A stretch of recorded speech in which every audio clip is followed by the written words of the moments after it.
निरञ्जनं नित्यम् अनन्तरूपं भक्तानुकम्पाधृतविग्रहं वै ईशावतारं परमेशमिड्यं तं रामकृष्णं शिरसा नमामः. Namaste and welcome to our guided meditation series. As usual, we will begin with our guided meditation session. Let us meditate.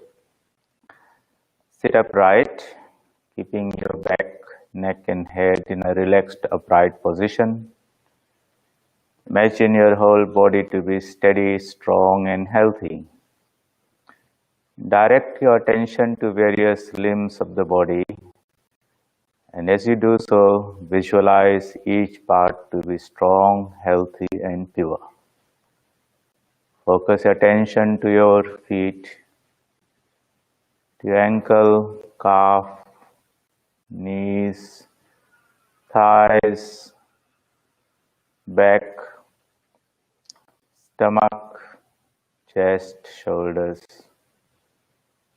arms, elbows, hands, neck, head, face, and your whole body. Visualize the whole body to be filled with the divine light of purity. Now focus your attention on your breath. Breathe in a deep, rhythmic manner. Inhaling and exhaling fully and slowly. Visualize that you are breathing in the light of purity and holiness. As you breathe out, you exhale all stress and tension and ignorance. In this way, inhale and exhale thrice in a relaxed way.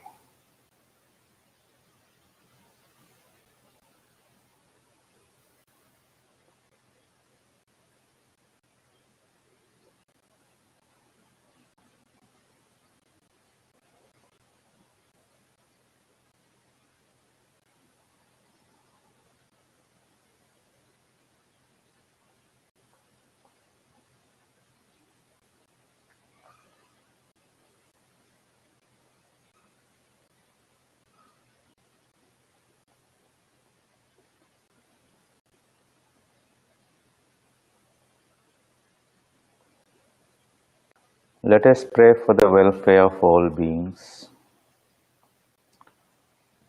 Let us pray to the divine that dwells in the heart of all beings, the one universal consciousness, the source of knowledge, bliss, immortality, beauty, purity and goodness, infinite peace and all divine qualities. May the divine direct our minds to the eternal truth within us, so that we can manifest that in our thoughts, words and deeds. Send out your prayers for the welfare of all throughout the universe. See your thoughts going out forever and helping everyone with spiritual power.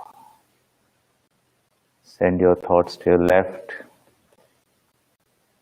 in front, behind, above, below, and in all directions. With you as the center, you radiate these wonderful thoughts and prayers for the welfare of the whole universe. Now withdraw your mind from the external material world to yourself. Visualize your body strong and filled with a divine light. Visualize that behind and through this physical body is your mental body, finer than the physical body, made of beautiful thoughts and ideas, spiritual thoughts and ideas. Visualize that beyond this mental body is your knowledge body, the Karan Sharira, the source of all knowledge. And beyond the three bodies is the infinite Atman, pure, perfect, one without a second. In that ocean of consciousness, visualize a divine lotus, fully bloomed, full of freshness and fragrance. In the center of that lotus, visualize a flame, radiating its light in all directions, dispelling all darkness of ignorance. You may replace that flame with any divine form of your choice. And imagine him or her to be seated within your heart, the depth of your being, full of peace, bliss, knowledge, grace, eager to shower his blessings on you. Feel that divine presence and its warmth as the source of your being. Imagine the light radiating out of him to be the light of knowledge that dispels the darkness of ignorance. It's a light of bliss that fills you with joy. It's a light of absolute peace that fills you with serenity and tranquility. It's a light of strength that strengthens you spiritually, morally, intellectually, emotionally, physically.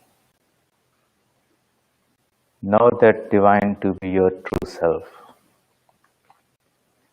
Direct your whole mind and fill your whole mental space with the divine presence.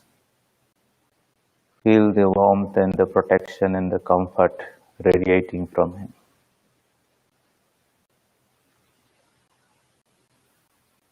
The mantra is the sound form of the divine within you. You may repeat the mantra given by a spiritual teacher, or the Gayatri mantra, or the Omkara, the universal name of the divine, or if you wish, Om Namo Bhagavate Ramakrishnaya Namaha. Hold your mind to the process of the repetition of the mantra. Be vigilant that you maintain the repetition in that cycle. And if the mind slips off to some other thought, watchfully bring it back gently to the repetition of the mantra, knowing that the divine and the mantra and you are one and the same. But we are trying to resonate with each other in the depth of our being. Meditate in this way for a while.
Asato ma sadgamaya tamaso ma jyotirgamaya mrityorma amritangamaya.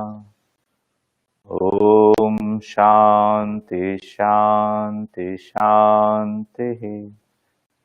Hari Om Tat Sat. Sri Ramakrishna Arpanamastu. So in this way, we try to meditate for at least half an hour, but gradually increase the duration and the quality of meditation, the quality of concentration, to be able to sit down for at least an hour. Then you will feel that grounding within you and be able to carry that out throughout your day to some degree and be alert to the spiritual idea in the midst of your various activities.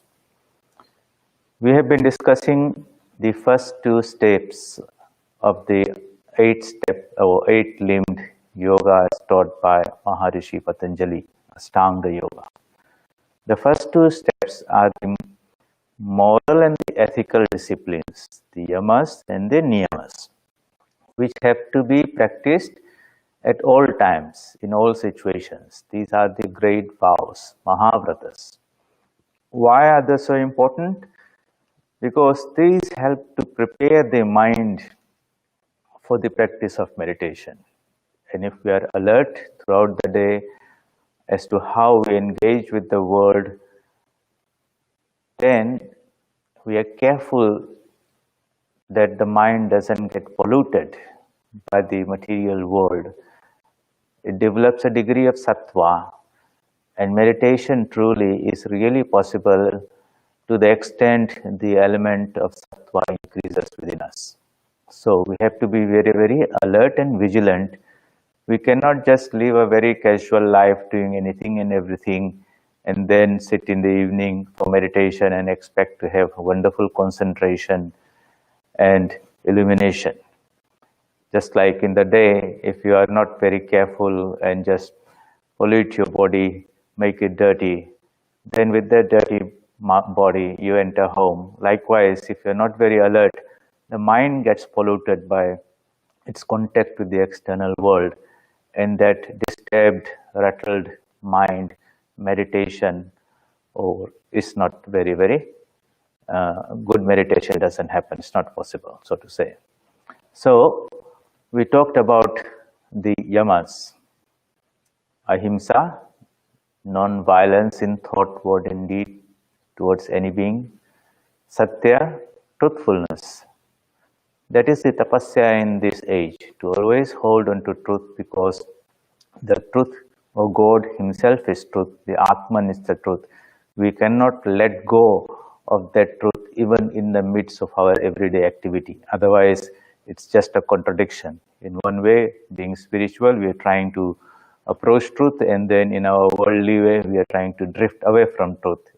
That doesn't make sense. So that's the tapasya, the austerity for this Kali Yuga. Asteya, non-stealing, not taking anything that does not belong to you, even mentally, in that form that we should not be greedy for things that belong to others. Brahmacharya, practice of self-control, restraint of the senses, and the prevention of the dissipation of the energies at the physical body level, so that that energy is harnessed and sublimated through japa and meditation, converted into a very spiritual energy called the ojas, which is then stored in our brain, and that is what really slowly increases our spiritual power. So that has to be practiced. We cannot just lose that power. We have to restrain it and transform into a spiritual power. Today we talk a little bit about the fifth part of the yama, aparigraha. Non-hoarding of things, material things that we do not need. Or sometimes it is also said, non-receiving of gifts, things from other people. Why is this discipline very, very important? So a certain degree of discretion has to be exercised, alertness has to be practiced regarding things that we need and things that we want. And if you think very carefully, for your everyday existence, food, clothing, shelter, they are very, very minimal. But there's no end to wants. And the more things we acquire and possess, you find that so much more of your time, mental energy and physical energy is given to those things, because you have to maintain them, you have to take care of them, you have to attend to them, and if there's any undesirable change in those type of things, whether it's people or money or property, then it affects us. So we surrender our freedom to these things and become slaves to them. We think we possess them, but really they possess us and take away our peace of mind. So if we have too many of all these things, then whenever there's a disturbance outside, like this coronavirus or something like that, then your mind is totally rattled because things are out of your control. But those who have very few things, not attached to too many things, you may have those things, but it's an attachment to those things that's the cause of our problem. So you can have things, but not be attached to them. And therefore, any changes to things outside do not affect us inside. So not having unnecessary things itself is a great spiritual discipline. Secondly, if you receive something from anyone, gifts or anything, you have to be very mindful what is the source of that. And if the character of the person from whom we receive things, whether it's food or some material thing, that also comes to us. It's not just like you get a very tasty cake or something because somebody has made. If that person's character is not very good, then we receive something more than the physical cake. The subtle forces that come from the personality of that person, they also are taken into us. That is why when you read the Gospel of Sri Ramakrishna, you would see that he could not accept things from people whose character was not good. If somebody gave him a glass of water, he will try to reach out and drink, and then he'll stop there itself. Because his whole body mind was very, very pure, Vishuddha Sattva. And if the character of the people who are very tamasic because they indulge in not very righteous things, when such things are given by such people, their character, the tanmatras, the influence come along with that, whatever is given to us. And it is spiritually harmful for us to receive things from people whose character is not very good. That is why satsanga, keeping company of people who are pure and holy and spiritual, is very, very important in spiritual life. We have to be careful and protect ourselves from negative influences outside, because in the beginning, when the plant of spirituality is very young, we need to fence it, like Sri Ramakrishna says. If you plant a sapling, you have to put a little fence around it, otherwise the cows and the goats might eat it. But once the plant becomes into a strong tree, then the fence is not necessarily important. Likewise, in the early stages of our spiritual life, we have to be very, very alert to protect ourselves from negative influences around. But if you grow into a huge tree, then you will not be affected by that. So we have to be a little vigilant and alert and not be too oversure and overconfident of ourselves in the early stages of spiritual life. So that is aparigraha. These are the 5 disciplines of yama. The restraints: ahimsa, satya, asteya, brahmacharya, aparigraha. Now we will discuss the second limb of the 8th-limbed Yoga Sutras as taught by Maharishi Patanjali, which is the niyamas, the observances. And these are 5 again: Saucha, Santosha, Tapa, Swadhyaya, Ishwar Pranidhana. Saucha means purity. Purity in thought, word and deed. Santosha. Santosha means contentment. It's a very beautiful thing, a mind that is content with minimum or very basic of the external necessities can be given to some higher spiritual pursuits. So that is santosha. Tapa is austerity. We need austerity because through austerity the inner power is awakened. Very briefly, just like a piece of timber has got light and heat inside it, but we need that friction to bring that, express that light and heat. So within us, within this human being, the divine qualities also are there. But we require to practice this tapasya. Tapasya means restraining the outgoing tendencies of the mind and the senses, restraining the horses from galloping outside. That requires a lot of energy. And that energy that is harnessed is then channelized to a higher spiritual dimension. So that is tapa. Swadhyaya, study of the scriptures, because the scriptures contain the truths that were experienced by the saints and sages who had realized the truth. And the scriptures, through the vehicle of words and the language, convey a message and a truth. We have to be able to go beyond the words to the truth. So it requires constant study, penetration with the subtle mind to capture the message that is encoded in that language, swadhyaya. Or it's also about study of our own self. Your whole life is a book. Every day is a page. When we go through our various experiences, we have to study what's the meaning and purpose behind it.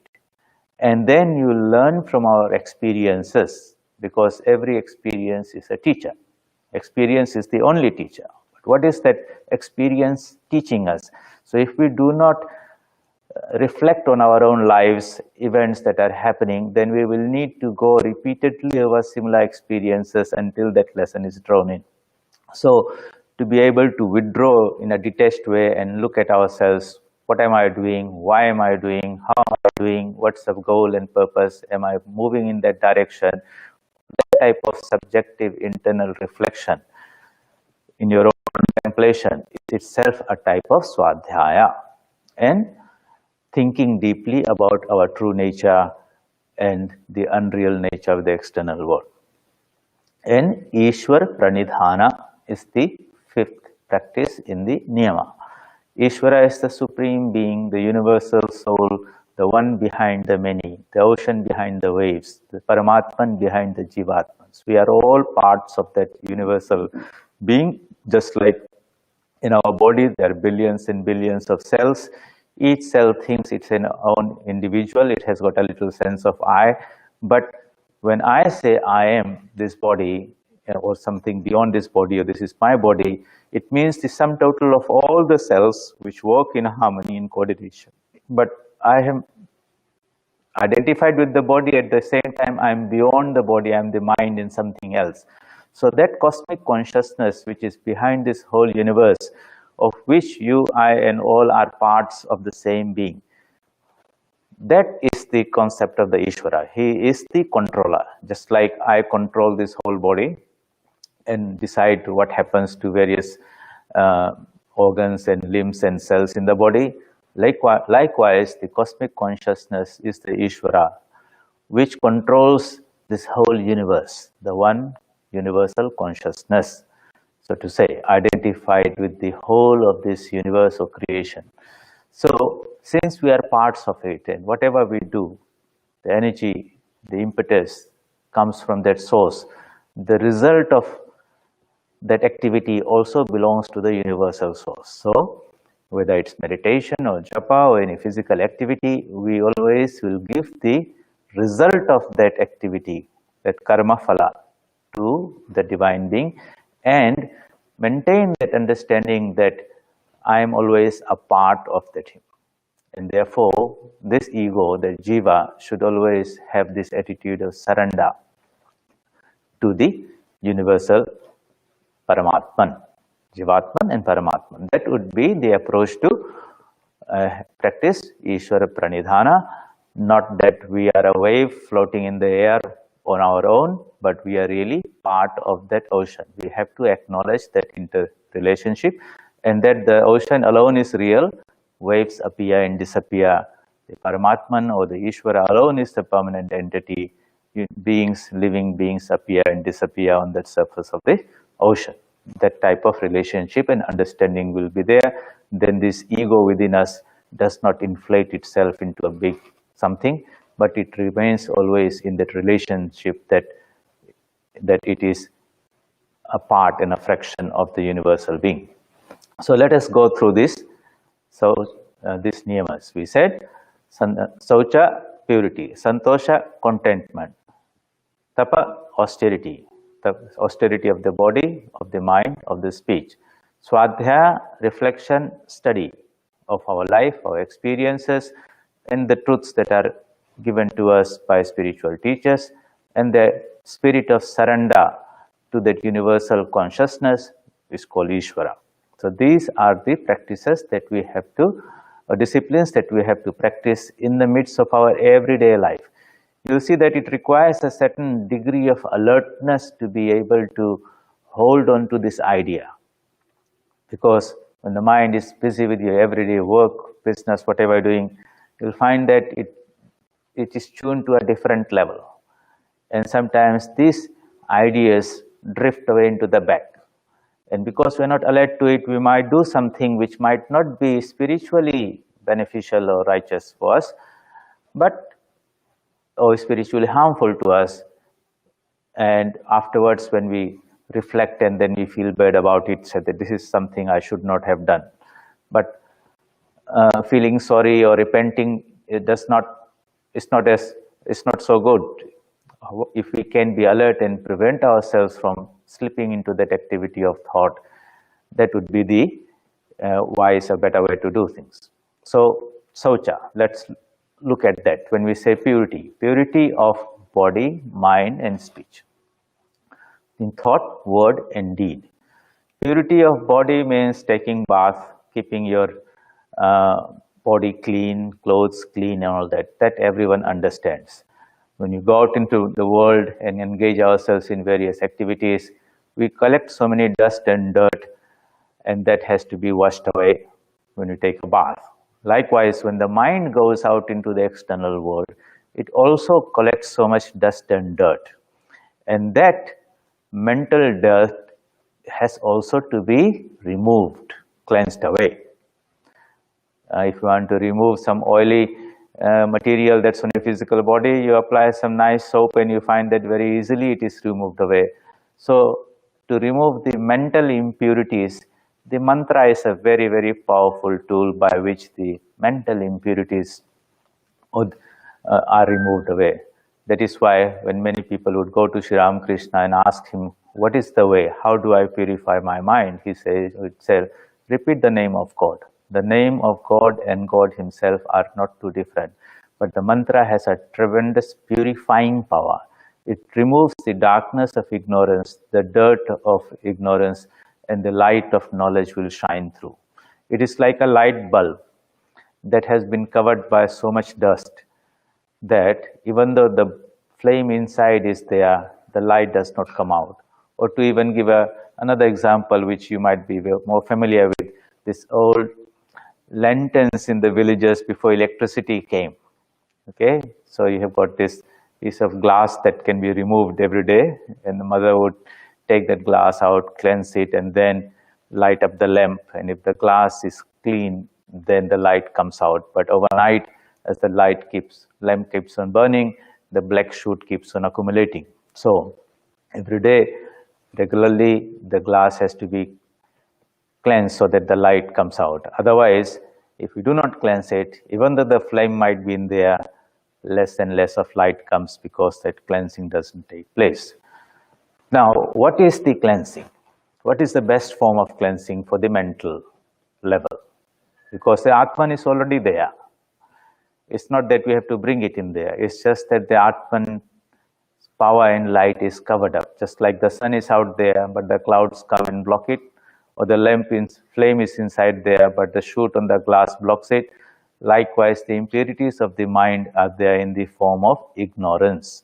So to remove the darkness of ignorance, the light of spiritual knowledge has to be brought in.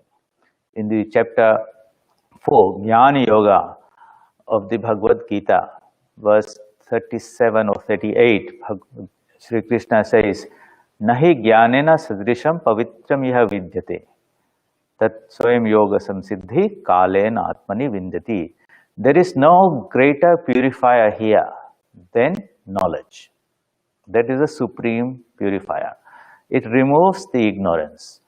Even in the worldly sense, when the scientists are trying to get knowledge, overcome the ignorance, they take the help of knowledge, and that knowledge empowers themselves to manipulate and utilize, develop technologies to do things much smartly and better.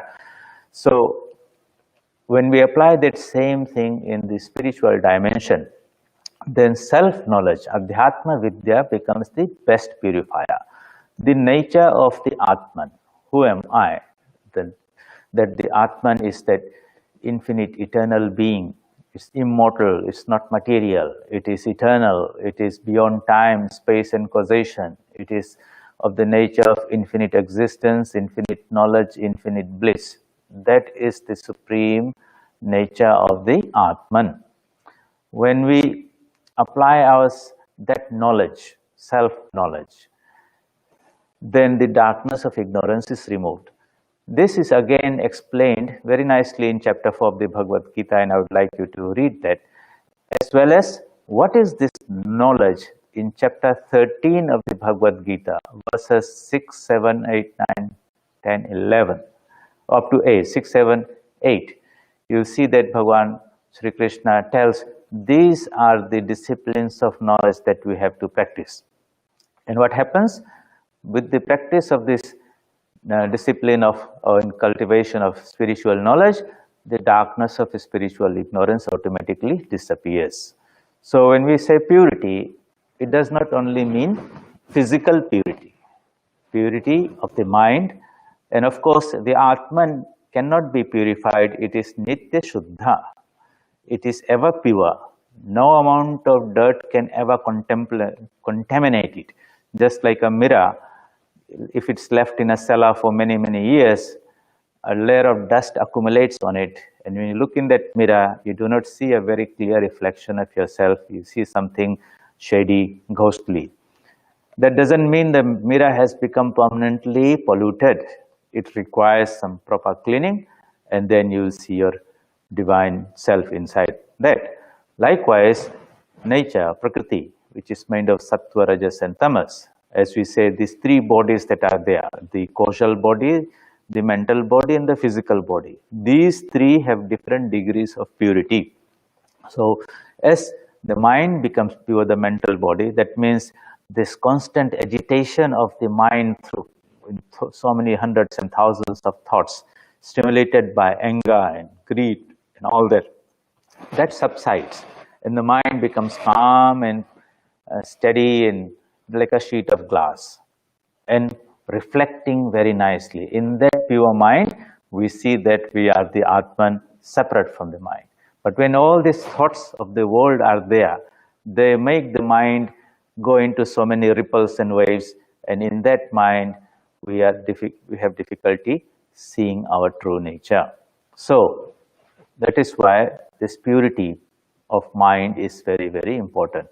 Sri Ram Krishna says, Shuddha Man, Shuddha Buddhi, Shuddha Atma Ek. The pure mind and the pure intellect and the pure Atman are one and the same thing. That means the real task in the life of a spiritual seeker is to purify this mind, Chitta Shuddhi, and all the disciplines, whether it's Karma Yoga, by which you do the work in a detached way and offer the results of the work to the divine within, so that you don't have the sense of agency, I am the doer or I am the enjoyer, or the path of Bhakti Yoga, where these emotions that we feel in our heart are directed towards the divine and not to the material world. So emotions directed to the divine becomes devotion, so to say, or the path, the power of the intellect, the power of discrimination, when we are constantly alert and try to understand what is real and what is unreal, Nitya, Anitya. This constant discrimination can disconnect us from this unreal world, because the mind always seeks what is real. It is not interested in anything and it's unreal. It runs after unreal things because it doesn't have this discrimination. When the light of discrimination comes, it will automatically drop any interest in that. Just like you might be dreaming at night, and when you wake up, the moment you realize that experience was only a dream, you lose interest in all things and activities that happen in the dream state. Likewise, if we can develop that alertness that this world itself is like a dream, unreal, today it's there, tomorrow it's gone, then that mind will automatically lose all that engrossment and enchantment into this world. You say, this is today, tomorrow it's gone. So all these are the disciplines by which the mind is purified. Chitta Shuddhi is practiced. As the mind becomes purified, less agitated and disturbed by the external world, then this higher power of the mind, the power of discrimination, the buddhi, that becomes very, very clear and transparent. In that pure mind, where the sattva guna is predominant, we behold our own higher self as the Atman. That is the whole exercise. So there are two tendencies of the mind. One, it can be directed towards the material world, or it could be directed towards the internal world of our Atman nature. When it is directed towards the external world, to enjoy that, to acquire more of that, and to possess that, and be in that, that is called pravritti, going out. And when it has understood that real happiness, joy, purity, whatever is seeking is not in those things, you might get a little taste and glimpse, but one moment it is there, next moment it's gone. And he is seeking for eternal happiness, eternal life, eternal joy, beauty, purity. Then that little enlightened mind now, out of experiences, maybe many lifetimes of experiences, now continues that pursuit of those things because that is his true nature, but not in metta anymore. He turns inwards, and that is called nivritti. One is the centrifugal force, the other one is the centripetal force. And when we say the force that takes us out is called adharma, the force that takes us inwards is called dharma, righteousness. So when in life, when you are faced in a situation where you are questioning yourself, is this righteous, moral, ethical for me? Then what is the yardstick by which you will decide which way you should go? So here's the test. Anything that takes you towards your higher self, the one which is the source of all being, that is moral and ethical. Anything that takes you away from that source and gets you more entangled into the multiplicity, that is adharma, immoral, unethical. So very simple criteria you can apply, because if you don't have this sense of judgment, then sometimes you are going out, sometimes you are going in, or you are trying to going in, but you are walking backwards in the other direction, because this sense of proper understanding is not there of what I should do, what is spiritually, morally right for me, and what is unhealthy or harmful to me. So the scriptures give us that clarity and understanding as to what are the criteria by which we can regulate our thoughts, words, and deeds, because every action has an effect, and if we are not mindful of it, we can do more harm to ourselves spiritually, while we might get something very little in a material sense. That's why even if we got the whole universe and the emperorship of this whole world, but lost our soul into that, as Lord Jesus Christ in the Bible says, what does it befit a man to gain the whole world and lose his soul? Because that world will go in his flesh. When death comes, everything is taken away. So we have to get something, that thing, or discover. Discover means remove the covering, remove the dirt from the glass so that we can behold our true self. And spiritual life is that constant effort, dedicated, determined, with great perseverance and patience to realize, to experience our Atman nature as separate from this body and this mind and the three layers of our being. And that is why during meditation, we try to go beyond the physical body, beyond the mental body, beyond the knowledge body, and contemplate on the Atman, which is our true nature. And as the mind meditates on that particular object of meditation, the beauty and the purity and the power of the Atman begins to reflect on the mind, and we grow spiritually. So, next week we will continue our discussion. Today we discuss Saucha. Next time we'll take up Santosha, Tapa.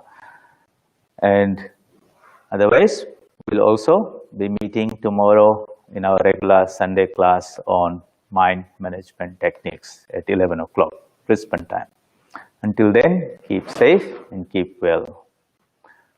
Om Asato Ma Sadgamaya Tamaso Ma Jyotirgamaya Mrityorma Amritam Gamaya.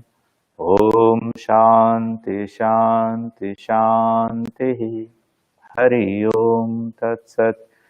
Shri Ramakrishna Arpanamastu.